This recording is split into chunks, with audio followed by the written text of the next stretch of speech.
இன்றைய தினம் கம்யூனிஸ்ட் கட்சி அதனுடைய கட்சி தலைவர் பேசுறார். எடப்பாடி பழனிசாமி எச்சரிக்கிறேன்னு சொல்லி பேசுறார். இவரு நம்மள எச்சரிக்கிறாராம். இவரு கட்சியே தேஞ்சிக்கிட்டு இருக்குது. தேஞ்சு கட்டரும்பு ஆன கதையா கம்யூனிஸ்ட் கட்சி இருக்குதா இல்லையா என்று தேடி பிடிக்கின்ற அளவுக்கு அந்த கட்சி இருக்குது. எந்த பிரச்சனையா இருந்தாலும் முதலடியாக அவள் போராட்டத்தை நடத்தி அரசுடைய கவனத்திற்கு கொண்டு வந்து அந்த பிரச்சனையை தீர்க்கக்கூடிய கம்யூனிஸ்ட் கட்சி ஒரு காலத்தில் இருந்தது.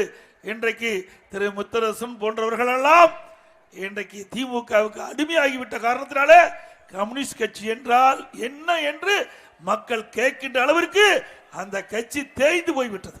கடந்த 2021 தேர்தல், சட்டமன்ற பொது தேர்தல், அந்த தேர்தலில் திராவிட முன்னேற்ற கழகம் கம்யூனிஸ்ட் கட்சி தேர்தலுக்காக செலவழித்ததாக திராவிட முன்னேற்ற கழகம் வெளியிட்டது.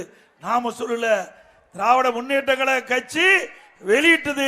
கம்யூனிஸ்ட் கட்சிக்கு இவ்வளவு கோடி கொடுத்தது என்று திமுகவை காட்டி கொடுத்தது இந்த கம்யூனிஸ்ட் கட்சி.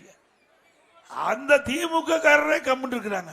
இவர் அவர்களுக்கு வக்காலத்து வாங்குறார், அவருக்கு கூவி கொண்டிருக்கார். ஏன்னா அவளுக்கு கிடைக்க வேண்டியது கிடைத்து விட்டது, கூவித்தான் ஆக வேண்டும், வேற வழி இல்லையே. அது மட்டுமல்ல, திரு கம்யூனிஸ்ட் கட்சி நாட்டு மக்களுக்கு எத்தனை பிரச்சனை இருக்குது, விலைவாசி உயர்ந்திருக்கின்றது. அதுக்கு ஏதாவது போராட்டம் நடத்துறீங்களா?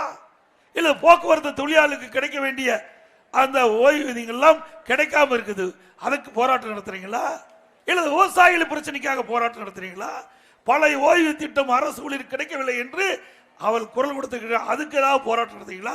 எதுக்குமே போராட்டம் நடத்தாத ஒரே கட்சி இன்றைய தினம் கம்யூனிஸ்ட் கட்சி ஒன்றுதான். ஏன்னா திமுகவுக்கு அடிமையாகிவிட்டது.